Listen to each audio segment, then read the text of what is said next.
ክብር ለእግዚአብሔር ይሁን። አንድ ሐሳብ በልቤ ያለ እሱን ነው ማካፍላችሁ። ስለ ሰው ልብ ነው። የሰው ልብ በሚል ርዕስ ነው የምንነጋገረው። የሰው ልብ እና አንዳንድ ቃላት ቃል ብቻ አይደሉም፣ በጣም መጠነ ሰፊ ትርጉም አላቸው። እጅግ በጣም ብዙ ትርጉም ሊኖራቸው ከሚችሉ ቃላት አንዱ ደግሞ ልብ ነውና ስለ ልብ ዛሬ ጥቂት ደቂቃዎች ብንነጋገር ብዬ አሰብኩ። የተለያዩ የትርጉም ደረጃዎች ይኖሩታል። የመጀመሪያው ቀጥተኛው ትርጉም ሁላችን እንደምናውቀው የሰውነት ክፍል ነው አይደለም? የሰውነት አካል ለኛ በህይወት ለመቆየት እጅግ በጣም ጠቃሚ ከሚባሉት ምናልባትም ግንባር ቀደም ይመስለኛልና ጠቃሚ የሆነ አካል ነው ባዮሎጂካሊ ስናየው። ነገር ግን በሌላ ትርጉሙ ተምሳሌታዊ ወይም በኮሎኬሽን እንግዲህ ኮሎኬሽን ይባላል። ኮሎኬት ስናደርግ ልብ እጅግ በጣም በርካታ ልብ አጣሁ፣ ልቡ ተቀየረ፣ የልብ ተሰማኝ። ምክንያቱም ልብ የስሜት፣ የሐሳብ፣ የአመለካከትና የፈቃድ እንዲሁም የውሳኔ መፍለቂያ ነው። ልብ ቀላል ስፍራ አይደለም። ስለዚህ የሰው ልጅ ነገር ሁሉ ከልብ ጋር ይያያዛል። ስለዚህ ማንኛውም ነገር ከልብ ጋር ይገናኛል። ልብ ወደ መጽሐፍ ቅዱስ ደግሞ ስንመጣ ልብ የሚለው ሐሳብ የሰውን የውስጥ ወይም እውነተኛ ማንነት የሚወክል የሰውነት ክፍል ነው። እንደ አካል ኦርጋን ቢሆንም ግን መጽሐፍ ቅዱስ ልብ ካለ የሰውን የውስጥ ማንነቱን እውነተኛ ማንነቱን ይወክላል። ልብ ካለ ሰለሞን በምሳሌ ምዕራፍ 4 ከቁጥር 23 ላይ እንደዚህ ይላል፣ አጥብቀህ ልብህን ምን አርግ? ለምን? የሕይወት መውጫ ከየት ነው? ከእርሱ ነውና። የምን መውጫ? ሕይወት እንኳን ከምን ይወጣል? ከልብ ይወጣል። አጥብቀህ ልብህን ምን አድርግ? ጠብቅ። ስለዚህ ልብ ይጠበቃል ማለት ነው። ልብ ይጠበቃል ማለት ነው። በጣም በጥንቃቄ ይጠበቃል ማለት ነው ልብ። ምክንያቱም ከልብ ምን ይወጣል? ሕይወት ይወጣል። የሕይወት መውጫ ከየት ነው? ከልብ ነው። ስለዚህ አጥብቀ ልብን ምን አድርግ? ልብ በጣም ጥበቃ ያስፈልገዋል። እግዚአብሔር ልባችንን ይጠብቅልን። ልብ ካልተጠበቀ አደጋ ነው አይደል? እውነት እኮ ነው። ምንም ነገር ሊጠፋ ይችላል፣ ምንም ላይ ይሆን ይችላል። ነገር ግን ልብ ካልተጠበቀ አደጋ ነው። አጥብቀህ ልብህን ጠብቅ፣ የሕይወት መውጫ ከእርሱ ነውና ይላል። ምዕራፍ 16:9 ላይ ደግሞ ራሱ ሰለሞን እንደዚህ ይላል በምሳሌ የሰው ልብ መንገዱን ያዘጋጃል፣ እግዚአብሔር ግን አካሄዱን ምን ያደርግለታል? ያቀናለታል ይላል። የሰው ልብ ምኑን ያዘጋጃል? መንገዱን። ስለዚህ የሰውን መንገድ የሚያዘጋጀው ማን ነው? ልቡ ነው ማለት። በጣም የሚገርመው ነገር እግዚአብሔር ለልባችን ኮንሰርንድ በሆነው ልክ ለአእምሯችን ብዙ ኮንሰርንድ አለ። እውነት ለመናገር ለአእምሯችን ብዙ ኮንሰርንድ አለ። እንግዲህ 3H የሚባል ነገር አለ ታውቃላችሁ። ሄድ ሃርት ሃንድ ይባላል አይደለም? ሄድ ሃርት ሃንድ ይባላል እና ከነዚህ 3Hዎች መካከል ልብ በጣም ከፍተኛ ስፍራ ያለው ነው። ምክንያቱም ይሄም በማን ይታዘዛል ማለት ነው? በልብ ነው የሚታዘዘው። እና የሰው ልብ መንገዱን ያዘጋጃል፣ እግዚአብሔር ግን አካሄዱን ያቀናለታል። ስለዚህ ኢቭን እግዚአብሔር በሕይወታችን አንድ ነገር እንዲያደርግ ምናችን ወሳኝ ነው? ልባችን በጣም ወሳኝ በምዕራፍ 23 ከ6 እስከ 8 ባለው ላይ ደግሞ የቀናተኛ ሰው ጣፋጩ መብል አይን በልቡ ላሰበ እንዲሁ ነው ብላ ጠጣ ይላል። ልቡ ግን ካንተ ጋር አይደለም። የበላውን መብል ትተፋዋለህ። ያማረውን ቃልን ቀናተኛ ሰው እንጀራ ምን አታርግ አትብላ፣ ጣፋጩ መብልም ምን አይበልህ አይመርህ። በልቡ እንዳሰበ እንዲሁ ነውና ብላ ጠጣ ይልሃል። ልቡ ግን ምንድነው? ከአንተ ጋር አይደለም ይላል። ስለዚህ ሰው በአፉ ሌላ በልቡ ሌላ ምን ሊያደርግ ይችላል? ዋናው ግን የቱ ነው? የአፉ ነው የልቡ ነው? በልቡ እንዳሰበ እንዲሁ ነው ይላል። ለዚህ ነው ልብን መጠበቅ የሚያስፈልገው። ልብ በጣም ወሳኝ ነገር ነው። ልባችንን ልንጠነቀቅ ይገባል። ሰው ቀናተኛ ሰው ይላል። ሁሉም ነገር ከልብ ጋር። ሰው የሚቀናው በምኑ ነው? በልቡ ነው። መልካም የሚያስበው በምኑ ነው? በልቡ ነው።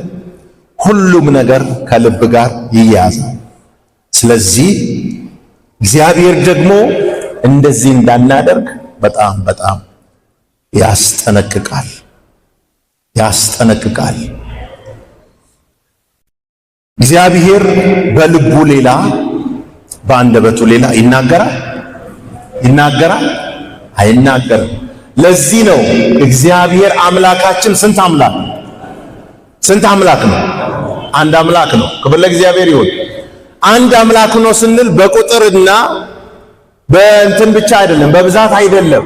እግዚአብሔር አምላክ አንድ ነው ማለት እግዚአብሔር ያስባል። ያንን ያሰበውን ምን ያደርጋል? ይናገራል።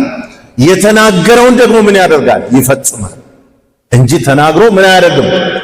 አይዋሽም። ግን አንድ ሰው ሁለት ሊሆን ይችላል አይችልም? እዚህ ጋር ላይ አንድ ሰው ሁለት ሊሆን ይችላል። በልቡ ሌላ፣ በአፉ ሌላ። እግዚአብሔር ከዚህ ይጠብቃል። እግዚአብሔር አንድ ያድርገን። አሜን አትሉ? እግዚአብሔር እኛን ከራሳችን ጋር አንድ ያድርገን። እግዚአብሔር አምላካችን አንድ አምላክ ነው። እግዚአብሔር እኛንም አንድ ያድርገን።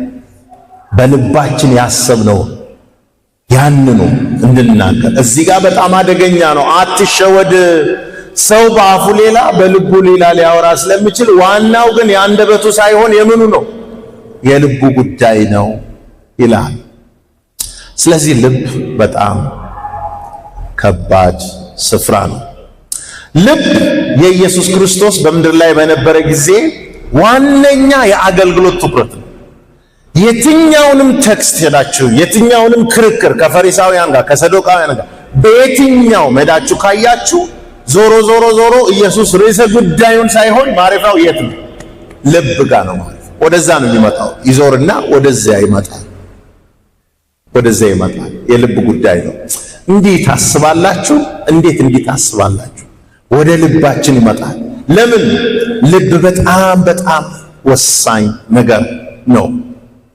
ስለዚህ በማቴዎስ 23:5-28 እናንተ ግብዞች ጻፎችና ፈሪሳውያን በውስጡ ቅሚያና ስስት ሞልቶ ሳለ የጽዋውንና የወጭቱን ውጭ ስለምታጠሩ ምን ይላል?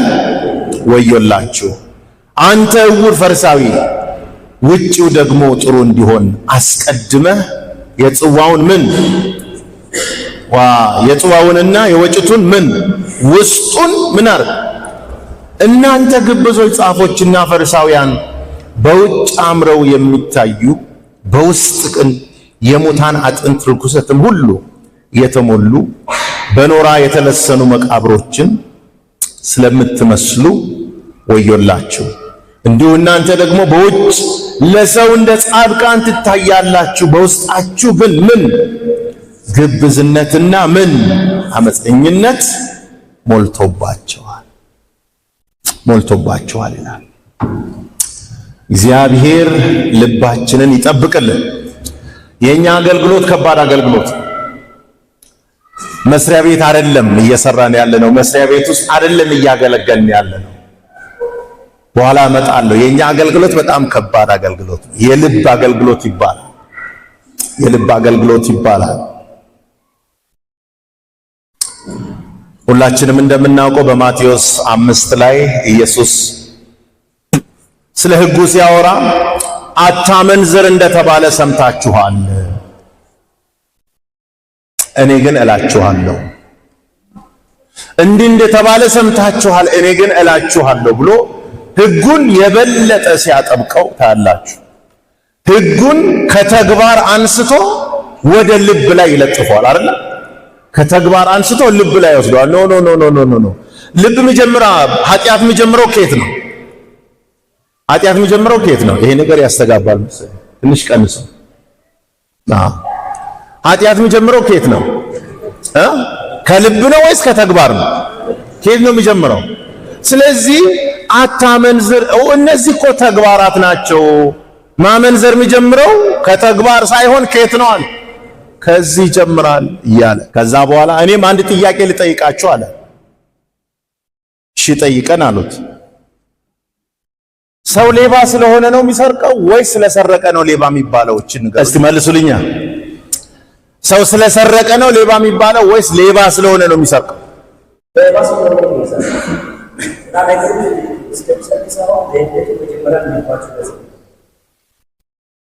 እሺ ያግባ። የእሱ ምላሽ ይሄ ነበረ። ልጆቻችሁ ቀድሞም ሌባ ነበሩ፣ ችግሩ ግን የሚሰረቅ ነገር አልነበረም። ስለዚህ ምንም አዲስ የሆነ ነገር የለም አላቸው። ልጆቻችሁ ሌባ ነበሩ አለ። ሌባ ነበሩ፣ ምንም አዲስ ነገር የለም። ሰው ስለሰረቀ አይደለም ሌባ የሚባለው፣ ሌባ ስለሆነ ነው የሚሰርቀው። የሚሰረቅ ነገር አተን ያልሰረቅን ስንቶቻችን እንደሆንን ጌታ ይወቁ፣ እግዚአብሔር ይወቁ። ከባድ እኮ ነው። ሰው ስለሰረቀ አይደለም ሌባ የሚባለው፣ ሌባ ስለሆነ ግን ምን ያደርጋል? ይሰርቃል። ስለዚህ ልጆቻችሁ ሌባ ነበሩ፣ የሚሰረቅ ነገር አልነበረም። የሚሰረቅ ነገር መጣ፣ ሌባውና ማይሰርቀው ተለየ። ምንም አዲስ ነገር የለም። ይሄ ጥሩ ነው፣ መጥፎ ነገር አይደለም።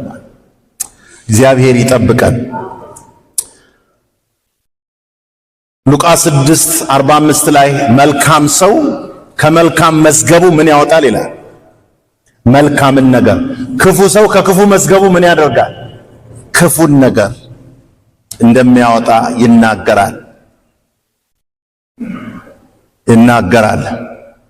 እንደዚሁ በማቴዎስ 15:19-20 ከውስጥ የሚወጣ እንጂ ከውጭ የሚገባ ሰውን ምን አያደርግም ይላል? አያረክስም ይላል። ስለዚህ አንዳንድ ሰዎች ይህንን ጥቅስ ይዘው ስለዚህ መጠጣት ኃጢአት አይደለም ይላል። ትስማማላችሁ? በዚህ መጠጣት ኃጢአት አይደለም ይላል ነው። አሁን ተመልከቱ፣ መጠጣት ላይ ሁለት ነገር ነው ያለው። መጠጥ ከውጭ ነው የሚገባው፣ መጠጣት ግን ከውስጥ ነው የሚወጣው። ልክ ነኝ? መጠጣት ሐሳብ እኮ ነው አይደል? መጠጣት ሐሳብ ነው። ስለዚህ መጠጥ ከውጭ ቢገባ እውነት ነው፣ እሱ ሰውነትን ካልጎዳ ችግር ላይኖረው ይችላል። ግን መጠጣት ከየት ይወጣል? ከውጭ ነው የሚገባው ወይስ ከውስጥ ነው የሚወጣው? ለዚህ ኢየሱስ አልተሳሳተም። መጠጣት ሐሳቡ ከውስጥ ነው የሚወጣው። እግዚአብሔር ይጠብቀን። አንድ ታሪክ ሰማው፣ በጣም አሳዛኝ እና በአንድ በጣም ኮንዘርቫቲቭ በሆነ ማህበረሰብ ውስጥ አንዲት እናት አንድን ልጅ ያለ አባት ማሳደግ የማትችልበት ማህበረሰብ ነበር። ስለዚህ አንዲት ሴት መውለድ ካለባት የግድ አባቱ መታወቅ አለበት። ያለ አባት ማደግ የለበትም ተብሎ ይታመናል በዛ ማህበረሰብ ውስጥ። እና የሆነ ሆኖ አንዲት ሴት አባቱ ያልታወቀ ልጅ ወለደች። ስለዚህ አባቱ ማን ነው ተብላ መናገር አልቻለችም። ስለዚህ ፍርድ ቤት ቀረበች፣ ተከሰሰች። ኋላ ብዙ ጊዜ አመላለሷት። የልጁን አባት መናገር አልፈለገችም። ጉዳዩ ወደ እስራት አጠገቧ ማንም ወንድ አልነበረም። ይመስላችኋል? የልጁ አባት ምን ሆኖ ስለተቀመጠ? ፈራጅ ሆኖ ስለተቀመጠ። ያማል በጣም። እግዚአብሔር ልባችንን ይጠብቅ። በጣም የሚገርማችሁ ነገር ኢየሱስ ክርስቶስ ወደ ምድር ሲመጣ የእግዚአብሔር ለዓለም ችግር ሁሉ የእግዚአብሔር መፍትሄ ሆኖ ኢየሱስ ወደ ምድር ሲመጣ በዋናነት የከሰሰው ሌላ ማንንም ማለት ነው፣ ልባችንን ነው። ፖለቲከኞችን አልከሰሰም፣ የሃይማኖት መሪዎችን አልከሰሰም፣ ሕገ መንግስቱን አልወቀሰም። ነገር ግን የሁሉ ምንጭ የዓለም የችግራችን ምንጭ ምናችን ነው? ልባችን ነው። ልባችን ነው። ልብን ነው የወቀሰው። የሰውን ልብ ነው የወቀሰው። የኛ ትልቁ ስህተታችን ምን መሰላችሁ? ትልቁ ስህተታችን ለውስጣዊ ችግሮቻችን ውጫዊ መፍትሄ መፈለጋችን፣ ሶርሱን ሳይሆን ሪሶርሱን፣ ዛፉን ሳይሆን ፍሬውን ለማከም ወይም ለማጥፋት መሞከራችን። ወንጀል፣ ሽብርተኝነት፣ ሙስና፣ ዘረኝነት፣ ጥላቻ ወዘተ የውስጥ እንጂ የውጭ ችግሮች አይደሉም። አይደል? የውስጥ ችግሮች ናቸው። እኛ ግን ወንጀልን ለማጥፋት የወንጀለኛ መቅጫ ሕግ እናወጣለን። እውነት የወንጀለኛ መቅጫ ሕግ ወንጀልን ያጠፋል? ሊያጠፋ ይችላል ወይ? ይችላል?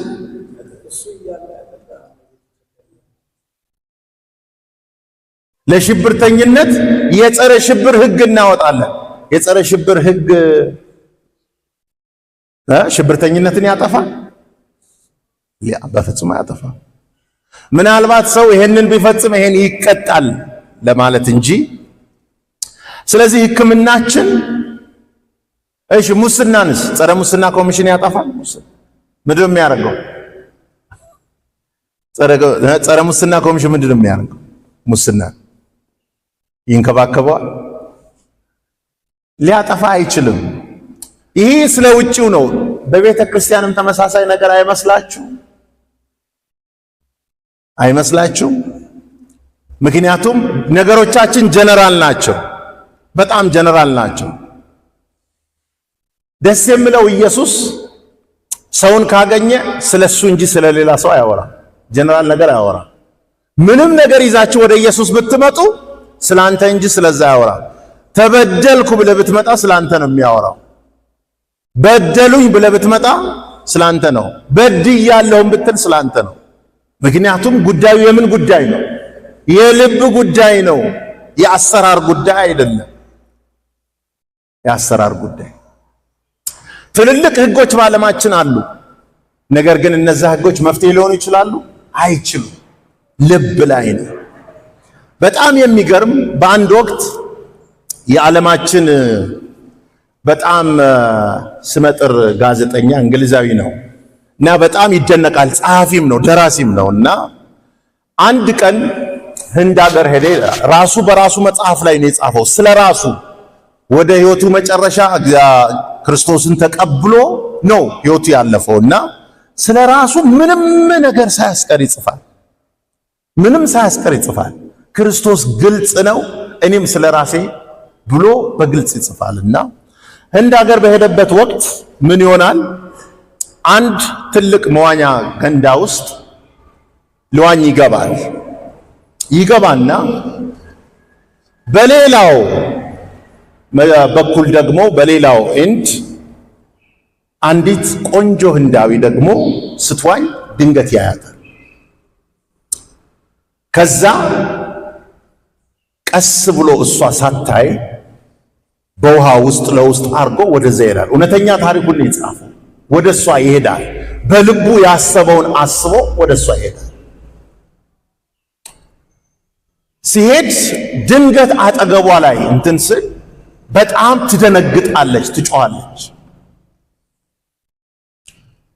እና ልክ ሲያያት በጣም ፊቷ ጸጉሯ በጣም ያምራል እና አጋጣሚ ደንግጣ እጇን እንትን ስትል ለካ የተቀረው አካላታ በስጋ ደዌ በሽታ የተጠቀች ነበረች። ከዛ እሱ ሲጽፍ እንደዚህ ይላል፣ መጀመሪያ እንዲያሰብኩ ይላል ምን አይነት ሰው ናት ብዬ አሰብኩ። ወዲያው ግን እንደዚህ አሰብኩ፣ ምን አይነት ሰው ነኝ ብዬ አሰብኩ። ወዲያው ይላል ምን አይነት ሰው ነኝ፣ እንዴት ያለ ክፉ ልብ ያለኝ ሰው ነኝ ብዬ ራሴን አሰብኩ። አይገርምም? ወዲያው ልቡን አየ። እንዴት ያለው ክፉ ልብ ያለው ሰው ነኝ፣ ምን አስቤ ነበር የመጣሁት እያለ ያለው እውነቱን ይናገራል። ክስተቱ አይደለም፣ ኢትስ አባውት ሃርት፣ ስለ ልቡ ነው። ክፉ ሰው ነኝ ብሎ ራሱን መጽሐፉ ላይ ነው ምጽፍ። ክርስቶስ ከዚህ ልብ ነው የፈወሰ። ወገኖች ቀላል አይደለም። ሌላው ፐርፎርማንሳችን ሁሉ እሱ ግድ የለም፣ ማንም ሰው ሊያደርገው ይችላል። ነገር ግን የኛ ጉዳይ የልብ ጉዳይ ነው። እግዚአብሔር ልባችንን ይጠብቅልን። ስለዚህ ወንጀል፣ ሽብርተኝነት፣ ሙስና፣ ዘረኝነት፣ ጥላቻ ሁሉ የውስጥ እንጂ የውጭ ችግሮች አይደሉም።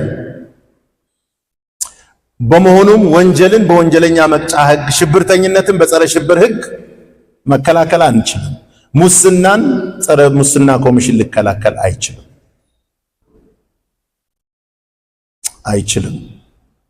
በጣም የሚገርም ነው። በአንድ ወቅት የአሜሪካኑ ፕሬዝዳንት ቢል ክሊንተን እንደዚህ ብለው ነበረ። ያው የእሳቸውን ነገር ታውቃላችሁ፣ ታሪካቸውን ታውቃላችሁ። ከጸሐፊያቸው ጋር በባለጉ ጊዜ የእርቁ ፕሮግራም በጣም ትልቅ ነበር፣ ናሽናል ፕሮግራም ነበረና እዛ ፕሮግራም ላይ ኔልሰን ማንዴላ ነበሩ። የማርቲን ሉተር ኪንግ ልጅ ፓስተር የነበረች አሁንም ድረስ የምታገለግል ልጁ ነበረችና እሷ ቃል ታገለግል ነበረ።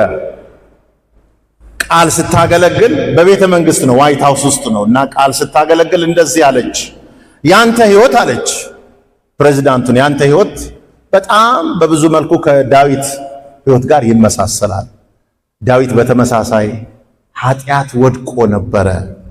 ስለዚህ እኔ አሁን እዚህ ምመክርህ አለች፣ ህዝብ በሞላበት ትልልቅ ሰዎች ባሉበት፣ አንተም ዳዊት ያደረገውን አድርግ